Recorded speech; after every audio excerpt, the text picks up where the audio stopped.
आज का प्रातः क्लास है 12 मार्च 1968।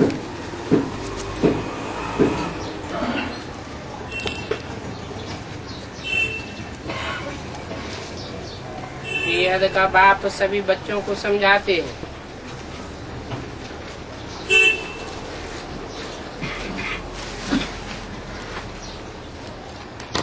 सभी को ये पैगाम पहुंचाना है, ये बाप आया हुआ है।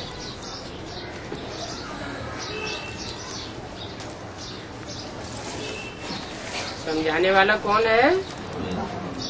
बेहद का बाप, रूहानी बाप, जिस्मानी बेहद के बाप में समाया हुआ है और सभी बच्चों को समझाते हैं।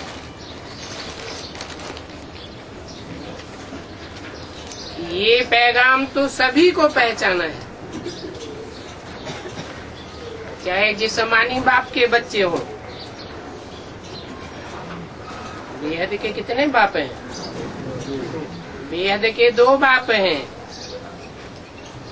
तो चाहे बेहद के जिस्मानी बाप के बच्चे हों और चाहे रूहानी बाप के बच्चे हों, लेकिन पैगाम सबको पहचाना है कि बाप आए हुए हैं और बाप धीरज दे रहे हैं। क्योंकि भक्ति मार्ग में बुलाते हैं, बाबा आओ, लिबरेट करो, दुख से छुड़ाओ। तो बाप धीरज देते हैं, कहते हैं थोड़ा रोज है, ज्यादा टाइम नहीं है। कोई की बीमारी छूटने पर होती है तो कहते हैं अभी ठीक हो जाएंगे। बच्चे भी समझते हैं इस छीछी दुनिया में बाकी हम थोड़े रोज हैं, फिर हम नई दुनिया में जाएंगे। नई दुनिया में जाने के लिए हमको लायक बनना है। लायक बन जाएंगे फिर कोई भी रोग आदि तुमको नहीं सतावेंगे।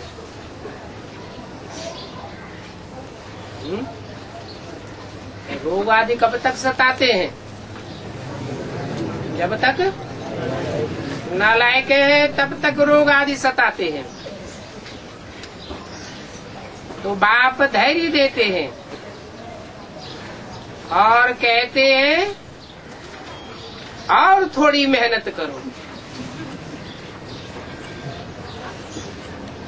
और कोई मनुष्य नहीं है जो ऐसे धैर्य देवे।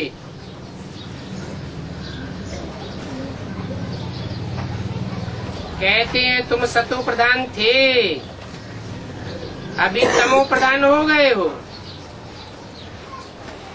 सारा झाड़ सभी मनुष्य तमो प्रधान है। अभी बाप आए हैं सतो प्रधान बनाने के लिए। सभी आत्माएं पवित्र बन जाएंगी। कोई तो योग बल से पवित्र बनेंगी,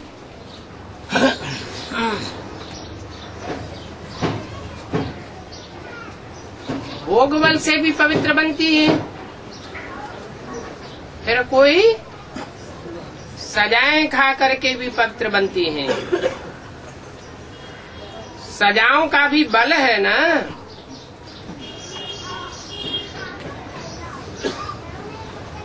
सजाओं से जो पवित्र बनेंगे उनका पद कम हो जाएगा।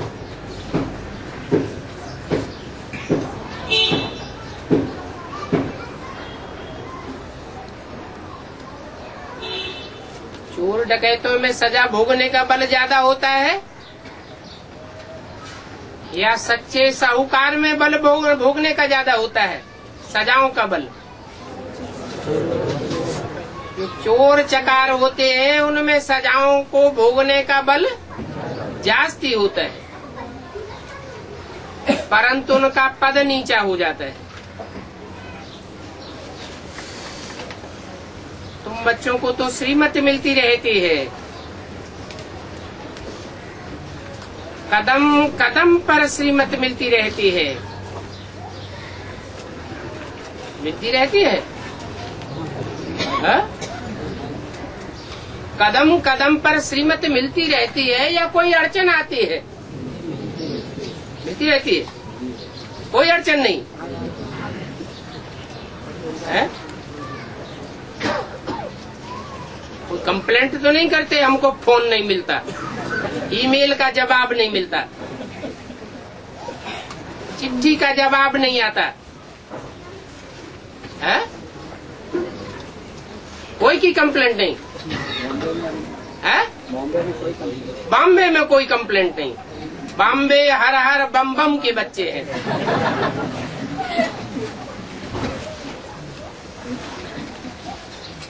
तुम बच्चों को तो श्रीमत मिलती रहती है, जानते हो। मुरली तुमको रोज मिलती है, कोई भी समस्या का समाधान अगले दिन की मुरली में मिल जाता है। बाप कहते हैं अब माँ में कम याद करो तो तुम्हारे सारे पाप भस्म हो जाएंगे।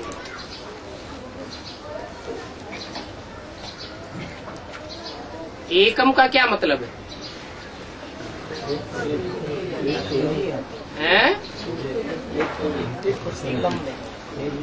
ये तो दूजम हो गया। एक रूहानी बाप, रूहों का बाप, और एक जिस्मानी बाप। शिव शंकर एक है या दो है? एक है।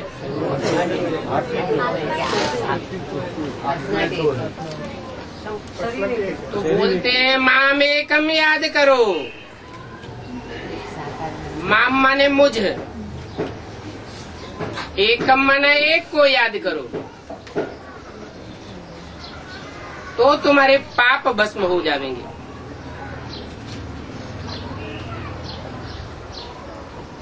माना निराकार को सिर्फ याद न करें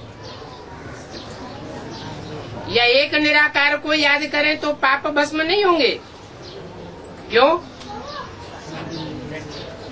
कहने वाला तो कौन है?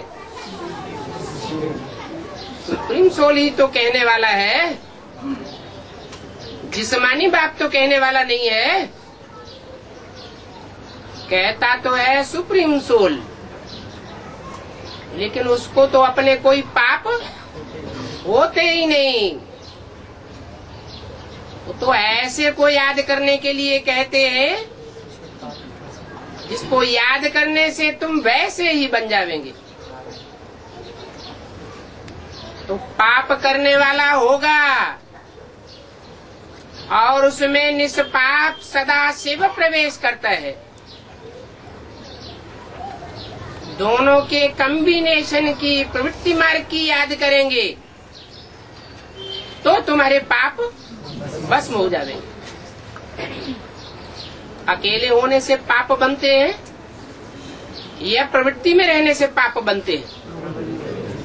प्रवृत्ति में ही पाप बनते हैं। अगर माँ में कम याद नहीं करेंगे तो पाप 100 गुना बढ़ जाएगा। माना एक की याद के साथ साथ तो कोई दूसरे की भी याद मिक्स की और करते रहे तो रिजल्ट क्या होगा? बेविचारी याद आवेगी तो रिजल्ट क्या होगा? जरूर 100 गुना पाप चढ़ जाएगा। क्योंकि एक की याद करने से स्वस्थिति में जो सदैव स्थित रहने वाला है उसको याद करने से स्वर्ग बनावेंगे। और कोई दूजम को याद कर लिया तो क्या बनेगा? नरक बनेगा। तो पाप आत्मा बनकर के तुम मेरी निंदा कराते हो। मनुष्य कहेंगे इनको ईश्वर श्रीमत देते हैं, तो ये आसुरी चलन क्यों दिखाते रहते हैं?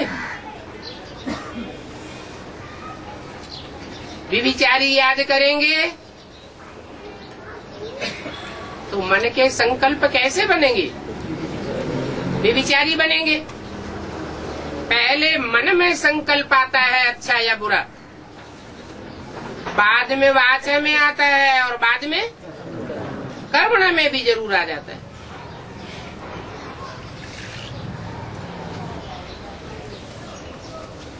कभी लाचारी हालत भी होती है ना, बच्चे हार भी खा जाते हैं ना। अच्छे अच्छे बच्चे भी हार खाते हैं तो उनके पाप कटते ही नहीं है। किससे हार खाते हैं? माया व्यभिचारी है या व्यभिचारी? माया रावण तो व्यभिचारी है। व्यभिचारी क्या बनावेगा? उससे हार खावेंगे तो व्यभिचारी बनाता रहता है। पाप कटते नहीं है। फिर एक को भूलना पड़ता है। ये बहुत छीछी दुनिया है। इस छीछी दुनिया में सब कुछ होता रहता है। बाप को बुलाते ही है कि आकर के बाबा भविष्य नई दुनिया के लिए रास्ता बताओ।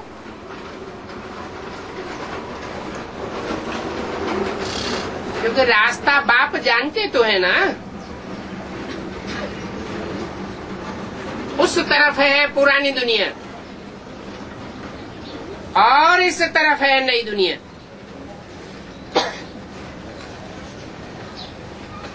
तुम सेना हो। कौन कौन सी सेनाएं प्रसिद्ध हैं? रावण की सेना, राम की सेना, पांडव सेना और कौरव सेना। असुरों की सेना, देवताओं की सेना। तुम भी सेना हो ना। अभी तुम पुरुषोत्तम बनने के लिए चल रहे हो।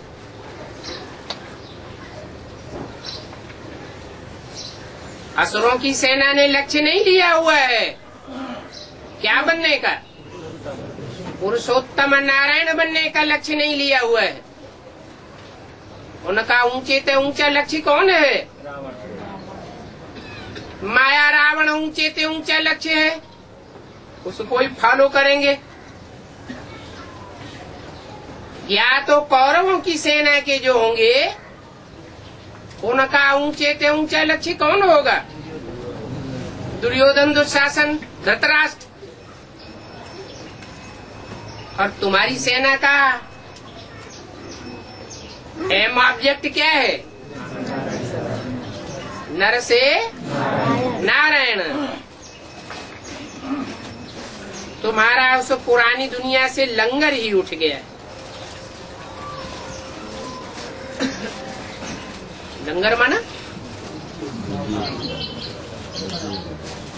नाव जब चलना शुरू होती है तो उसका लंगर उठाए देते हैं।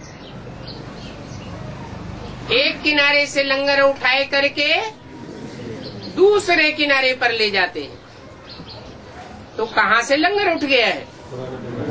इस पुरानी दुनिया से तुम्हारा लंगर उठ गया है। अभी नाव विषय सागर में पड़ी हुई है, विषय वैतरणी नदी में पड़ी हुई है या क्षीर सागर में है? विषय सागर में नाव पड़ी हुई है लेकिन लंगर उठ गया है।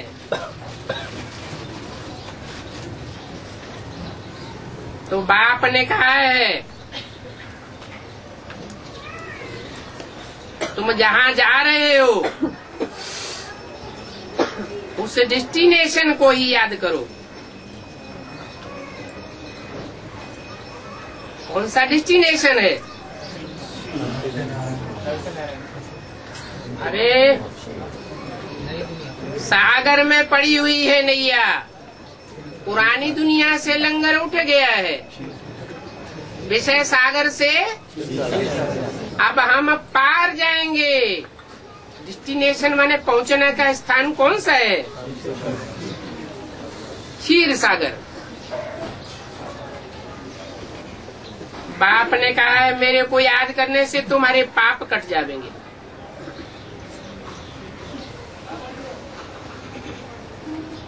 पाप कट जाएंगे तो उतर जाएंगे।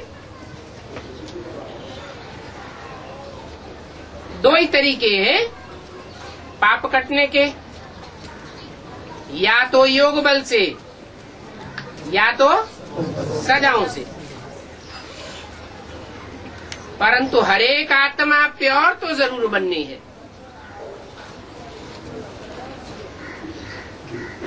और हर आत्मा को वापस परमधाम बाप के घर में जाना ही पड़ेगा। सहज सहज सहज राजयोग बल से नहीं जावेंगे तो क्या करेंगे? जोर जबरदस्ती खींच के ले जावेंगे। सजाओं का अनुभव होगा। पार्ट तो सभी को अपना अपना मिला हुआ है। कोई को सहज सहज पार्ट मिला हुआ है और कोई को हठ योगी का पार्ट मिला हुआ है। बाप कहते हैं जो भी तुम्हारा पार्ट हो, परंतु ये तुम्हारा अंतिम जन्म है। इसके बाद फिर कोई नया जन्म इस दुनिया में पुरुषार्थ करने के लिए नहीं मिलेगा।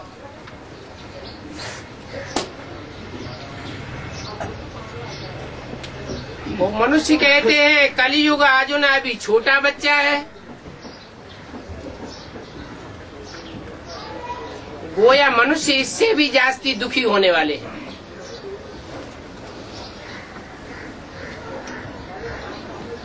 तुम संगंगी ब्राह्मण तो समझते हो, ये दुखधाम तो अभी खत्म होने वाला है। तो बाप धीरे देते हैं।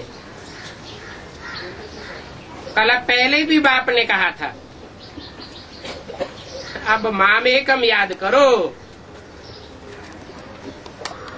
तो तुम्हारी पापों की कट उतर जाएगी। ये मैं गारंटी करता हूँ। ये भी समझाते हैं इस कलयुग का विनाश होता है। कलयुग जाने वाला है, सतयुग आने वाला है और आना जरूर है। ये भी खातिरी मिलती है। बच्चों को निश्चय भी है, परंतु याद न ठहरने के कारण फिर भूल जाते हैं। भूलते हैं तो माया कोई न कोई विक्रम कराई देती है। कहते हैं बाबा क्रोध आ जाता है,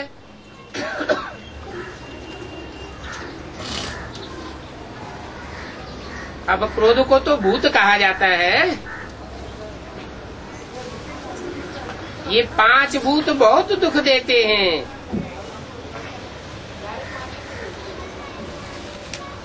इस पुराने रावण राज्य में इस बेचारे भूत का भी हिसाब किताब चुकतू करना है। क्रोध भी क्या हो गया बेचारा।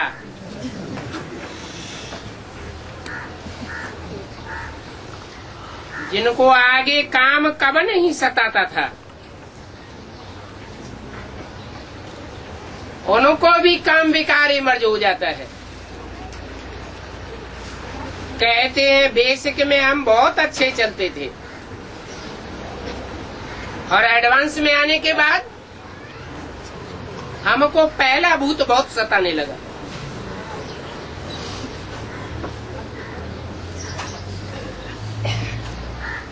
अरे बीमारी तो कभी भी इमर्ज हो सकती है। कहते हैं आगे तो कभी ऐसे विकल्प नहीं आते थे, अभी हमको क्यों सताता है? ये ज्ञान है ना। ज्ञान तो सारी बीमारियों को जड़ से खत्म करेगा या जड़मूल को छोड़ देगा, क्रोध लोभ व अहंकार को समाप्त करेगा। अगर जड़ रह गई तो फिर पैदा हो जाएंगे। तो काम विकार तो सब विकारों की जड़ है। ये ज्ञान सारी बीमारी को बाहर निकालता है।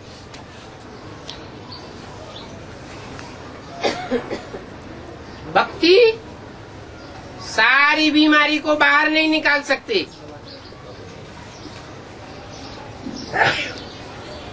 ये है ही अशुद्ध विकारी दुनिया। 100% पतित, उससे फिर 100% पावन बनना होता है। 100% पतित भ्रष्टाचारी से श्रेष्ठाचारी 100% बनना है। बाप कहते हैं मैं आया हुआ हूँ, है? मकसद क्या है आने का? तुमको सुखधाम और शांति धाम ले जाने के लिए आया हुआ हूँ। बीच में ही छोड़ के भाग जाऊंगा क्या?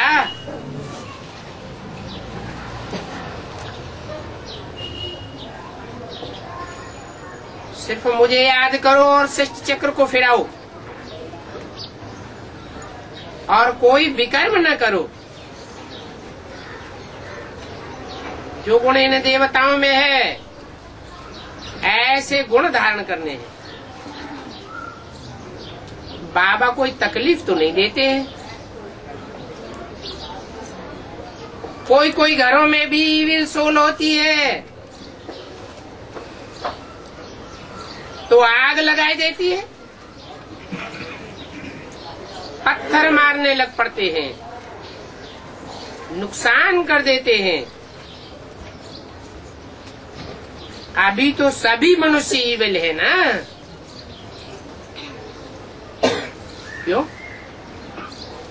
ऐसे क्यों हो रहा है? सभी में आग लगी है। सभी में भूतों ने आग लगाई है। भूत कौन बनते हैं? जिनकी अकाले मौत होती है, जिनके पाप बहुत बढ़ जाते हैं, तो अपने शरीर से पाप का वजन ज्यादा न बढ़े तो उनको सूक्ष्म शरीर मिलता है।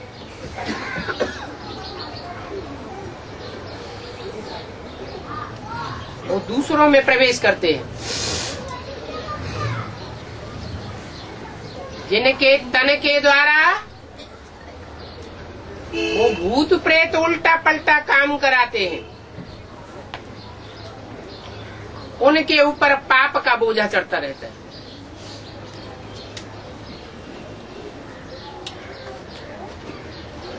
सवाल है कि इन इविल सोल की संख्या क्यों बढ़ती जा रही है, जो सबके अंदर भूत प्रवेश करते जा रहे हैं? क्या कारण है? अकाले मौत बढ़ती जा रही है। दुनिया में विनाश बरपा होगा। चाहे तृतीय विश्व युद्ध हो और चाहे चतुर्थ विश्व युद्ध हो,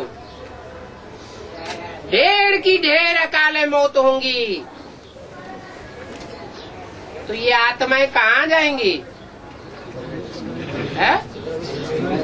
जरूर प्रवेश करती रहती है।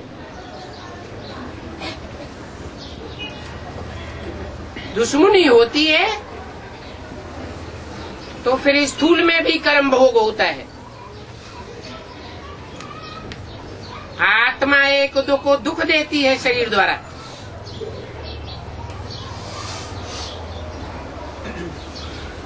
शरीर नहीं है तो दुख नहीं दे सकते।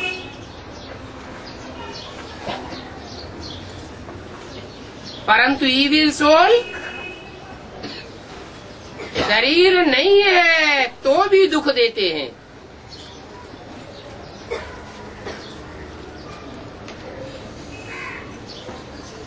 बच्चों ने देखा है, घोस्ट जिसको कहते हैं वो सफेद छाया माफिक देखने में आता है।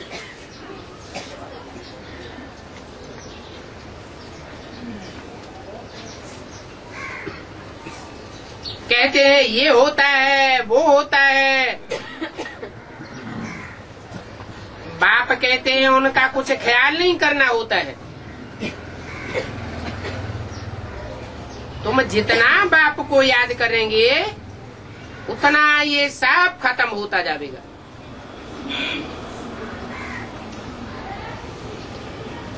क्योंकि जो इविल सोल होती है वो कमजोर आत्माओं को तंग करती है, कमजोर आत्माओं में प्रवेश होती है, देह अभिमानियों में ही प्रवेश होती है, या जो पक्के आत्मा अभिमानी होंगे उनमें प्रवेश करेगी। जरूर कुछ न कुछ देह अभिमान होता है। पूर्व जन्मों का उन आत्माओं के साथ हिसाब किताब होता है, तब तंग करती है।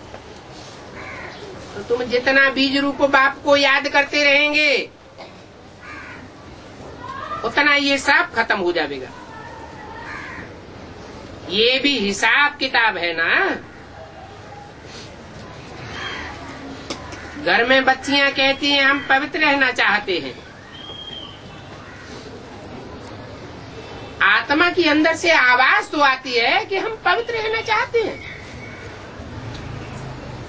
और इविल सोल जिसमें ज्ञान ही नहीं है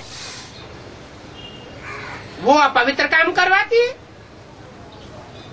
कहती है आप पवित्र बनो, फिर झगड़ा हो पड़ता है।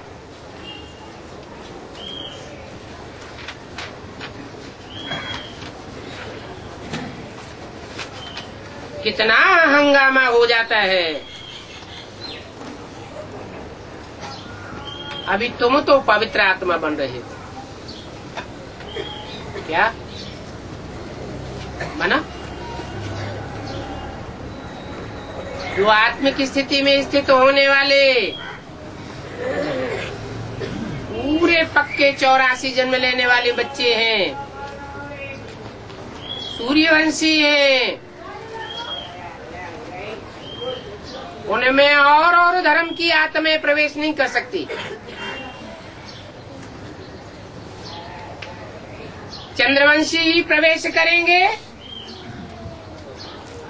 परंतु वो भी दो प्रकार की आत्माएं होती है। एक ईविल सोल होती है दुख देने वाली, और दूसरी होती है फरिश्ता स्वरूप। पवित्र आत्मा बन रहे हो, वो तो अपवित्र आत्माएं हैं। उनको ईविल सोल कहा जाता है, तो कितना दुख देती है। इतना दुख देती है कि मार मार के हड्डियां भी तोड़ देती है।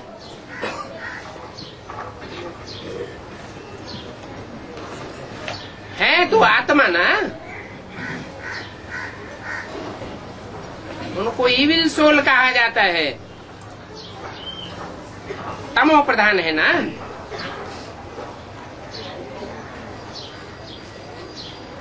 शरीर से भी दुख देती है, बिना शरीर भी दुख देती है।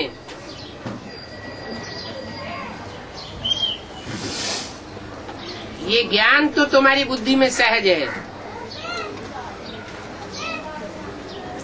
तुम जितना जितना सुदर्शन चक्रधारी बनते जाएंगे उतना उतना ईविल सोल के प्रभाव को काटते जाएंगे। मुख्य है पवित्रता की बात।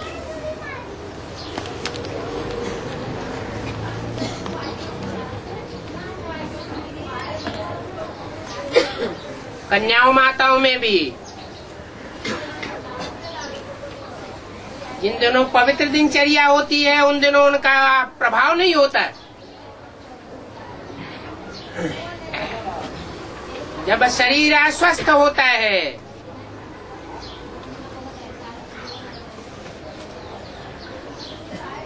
गंदगी होती है, उस समय उनका विशेष प्रभाव होता है, आक्रमण करती है।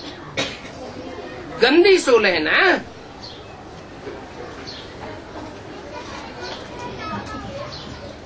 इसके लिए बाप को फिर बहुत याद करना है प्यार से।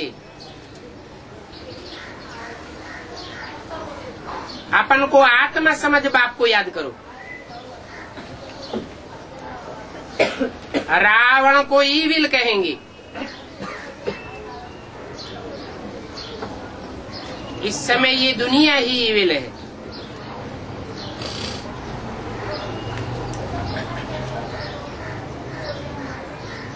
क्या है? क्या नाम दिया? ईविल। ईव इल। ईव माना क्या? अरे एडम के साथ ईव का नाम लिया जाता है ना। ईव माना क्या है? एडम है सारी मनुष्य शक्ति का बाप और ईव है माता। वो माता ईव है। सतो प्रधान होती है तो जगदम्बा का पार्ट बजाती है और तमो प्रधान बनती है इल माना बीमार पड़ जाती है। आत्मा बीमार हो जाती है तो बुद्धि में ईविल संकल्प चलेंगे या श्रेष्ठ श्रीमत के अनुसार संकल्प चलेंगे। मन अगर बीमार होगा तो संकल्प कैसे चलेंगे? गलत संकल्प ही चलेंगे। ईविल एक दो से अनेक प्रकार के दुख पाते हैं और दुख देते हैं, परंतु सभी की दवाई एक ही है। बाप कहते हैं मन मना भव। क्या? माम एकम याद करो। माना कोई कहते हैं माँ बाप दोनों को याद करें तो क्या अंतर पड़ेगा?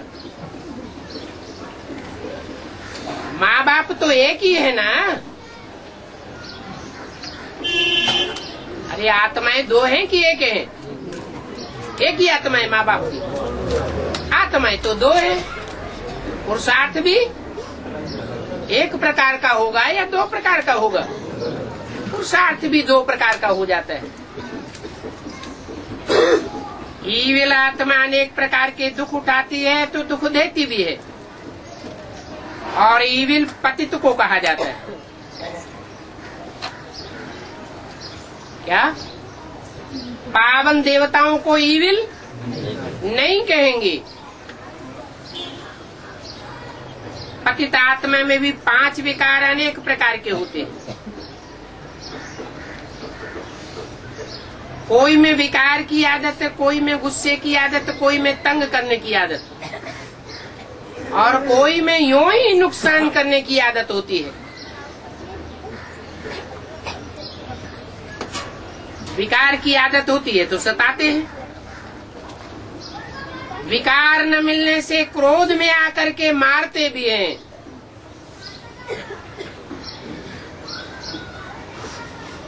ये दुनिया ही ऐसी है। तो बाप आकर के धैर्य देते हैं, ये आत्माओं हे बच्चों, अभी धैर्य धरो, मुझे याद करते रहो। क्या? बुद्धि का, मन का संबंध मेरे से जोड़ते रहो, क्योंकि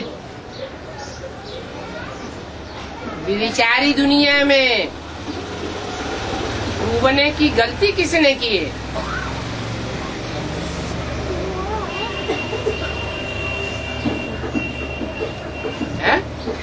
बाप ने तो जो दुनिया बनाई उसमें राधा की दृष्टि कृष्ण में और कृष्ण की दृष्टि राधा में ही डूबती थी। 21 जन्मों का तुम्हारा व्यभिचारी साथ था। फिर द्वापर युग से रावण ने तो तुमको आकर्षित किया, परंतु सब एक जैसे आकर्षित होते हैं क्या? है? कोई हमको बुलाए, आओ हमसे दोस्ती करो,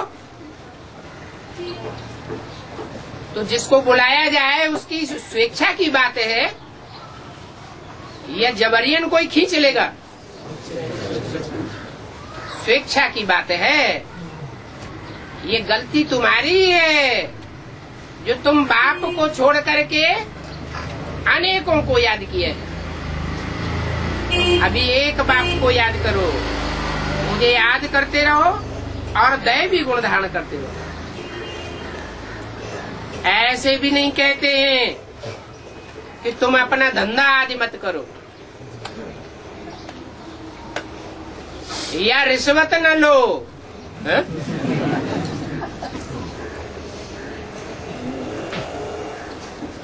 वह मिलिट्री में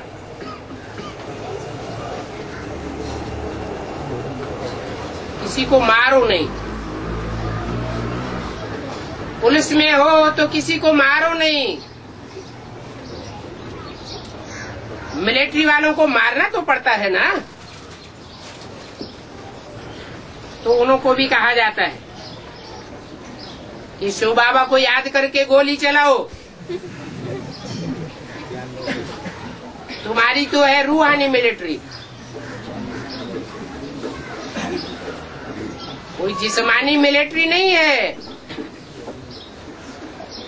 स्थूल हथियार है या बेहद के हथियार हैं? बेहद के हथियार है। तो तुम कौन सी गोली चलाओगे? तुम अगर मैं रूहानी मिलिट्री हो, मिलिट्री किसको कहा जाता है? रूहानी मिलिट्री में कौन गिना जाएगा? जिसको आर्डर मिले और तुरंत काम करे। मिलिट्री को आर्डर मिले और वो काम करना शुरू न करे तो क्या करते हैं? तो तुम रूहानी मिलिट्री हो, अपने दिल से पूछो, मिलिट्री वालों को मारना पड़ता है तो कहते हैं याद में रह करके गोली चलाओ। तुम्हारी तो ज्ञान की गोली है। कोई ढीठ होते हैं, सच्ची बात को नहीं मानते हैं, तो क्या करना पड़ता है? उनको धाड़ से ज्ञान की गोली मार देनी पड़ती है, नहीं तो मानते नहीं हैं। गीता के अक्षरों को उठाए वो समझते हैं हम युद्ध के मैदान में मरेंगे तो हम स्वर्ग में जाएंगे। इसलिए लड़ाई में खुशी खुशी से जाते हैं, परंतु यहाँ तो वो बात ही नहीं है। क्या बात? हिंसक लड़ाई की यहाँ कोई बात नहीं है। आत्मा लड़ाई का संस्कार ले जाती है तो उनको फिर लड़ाई में ही आना है। अब वो लड़ाई चाहे जिस्मानी हो, जिन्होंने जन्म जन्मांतर जिस्मानी लड़ाई लड़ी है सच्चाई के लिए, उनमें संस्कार कौन से होंगे? हैं? सचखंड की स्थापना के लिए लड़ाई जरूर करेंगे, मानेंगे नहीं। तुम्हारी भी रूहानी लड़ाई है। तो ऐसे लड़ाई लड़ने वाले संस्कार वालों को लड़ाई में जरूर आना पड़े। जो लड़ाई करते हैं उनको फिर बाद में क्या मिलती है? राजाई मिलती है। हिंसक लड़ाई की बात नहीं बताते हैं यहाँ। ये है रूहानी लड़ाई। वहां तो एक जन्म के लिए राजाई मिलती है। लड़ाई लड़ते हैं, राजाई भोगते हैं, फिर खलास। और यहाँ तो श्रीमत पर अगर लड़ाई लड़ते हैं तो 21 जन्म की बादशाही मिल सकती है। उस लड़ाई लड़ने वालों में कोई स्वर्ग में तो जाते ही नहीं है। जाते हैं क्या? है? स्वर्ग की दुनिया ही नहीं है तो जावेंगे कैसे? अभी बाप कहते हैं तुम स्वर्ग में जा सकते हो। सिर्फ शिव बाबा को याद करो। एक ही शिव बाबा को याद करना है, ये शर्त है, तो तुम स्वर्ग में जरूर जावेंगे। परंतु स्वर्ग में जाने के बाद, अनेक जन्म सुख भोगने के बाद फिर इस दुनिया में जरूर आवेंगे। फिर भी बाप रहम दिल तो है ना। समझाते हैं कोई विकर्म न करो तो तुम विकर्माजीत बनेंगे। ये लक्ष्मी नारायण विकर्मा जीते हैं ना, फिर रावण राज्य में विकर्मी राजा बन जाते हैं। विक्रम संवत होता है ना। मनुष्यों को तो कुछ भी पता नहीं है। तुम बच्चे अभी जानते हो ये लक्ष्मी नारायण विकर्माजीत राजाते कहते हैं विकर्माजीत नंबर 1। फिर 2500 वर्ष के बाद विक्रम संवत शुरू होता है। सतयुग के मोहजीत राजा की भी कहानी है ना। कौन सा राजा है? सत्य हरिश्चंद्र की कहानी है ना। बाप कहते हैं अभी सत्य हरिश्चंद्र मिसल नष्टो मोहा बनो। बाप बाप नहीं, पत्नी पत्नी नहीं, बच्चा बच्चा नहीं। पूरी परीक्षा होगी। तो माँ में कम याद करो तो लगाव टूट जावेंगे, पाप कट जावेंगे। जो 2500 वर्ष पाप हुए हैं वो 50 वर्ष में तुम भस्म करके सतो प्रधान बन सकते हो।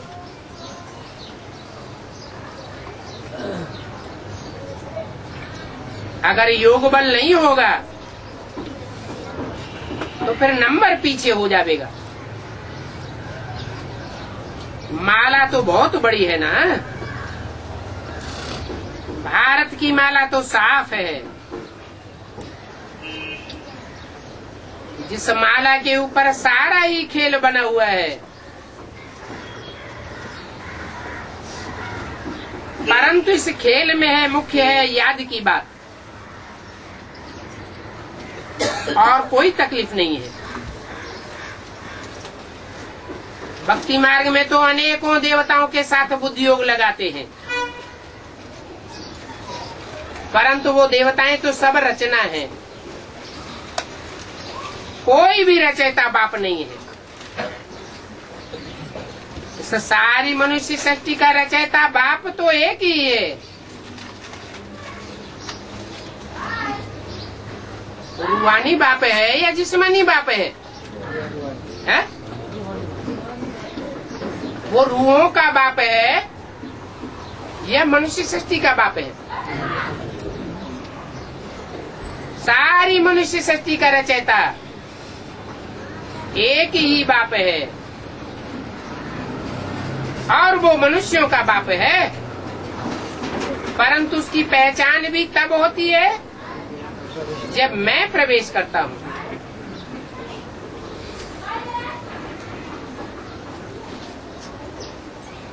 तो बाप कहते हैं माम एकम याद करो।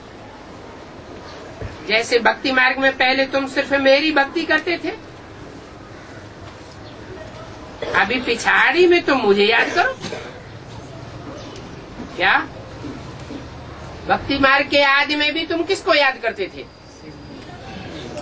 एक को या अनेकों को? भक्ति मार्ग के आदि में तुम्हारी भक्ति भी सतो प्रधान थी, तो तुम अभी विचारी भक्त थे, एक को याद करते थे। अभी तमो प्रधान बने हो। बाप आते हैं तो समझाते हैं ये बेविचारी भक्ति छोड़ो और एक को समझ करके एक को याद करो।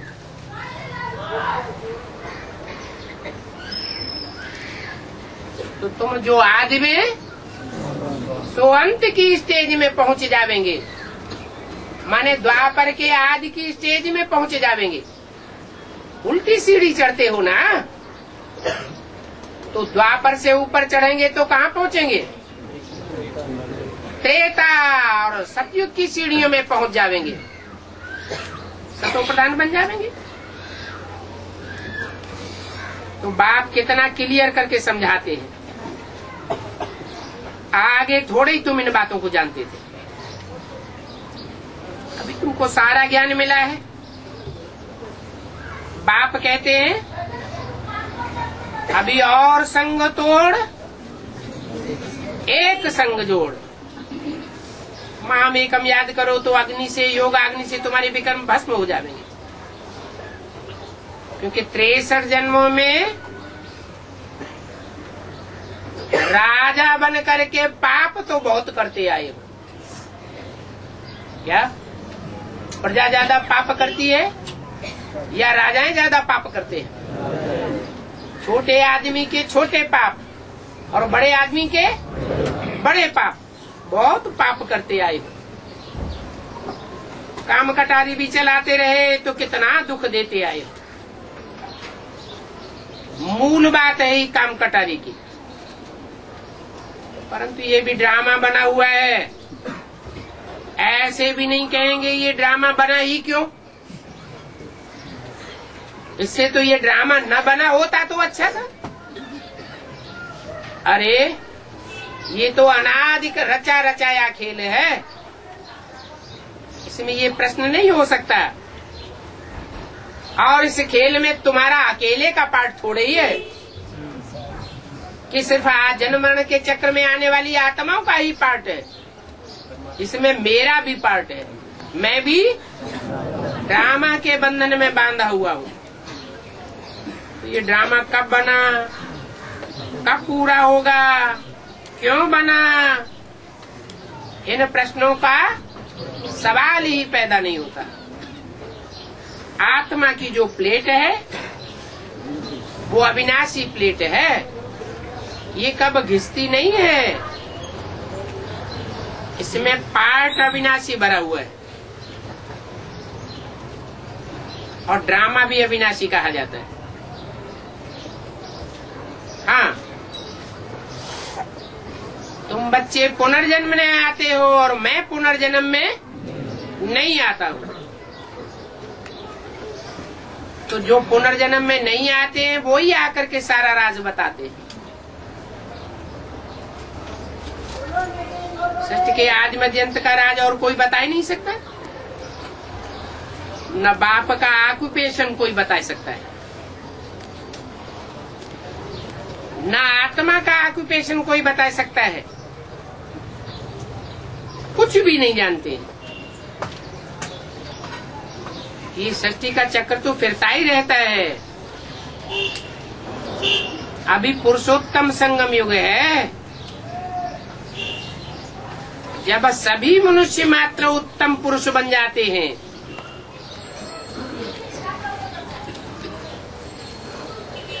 सभी मनुष्य मात्र उत्तम पुरुष बनते हैं, बनते हैं?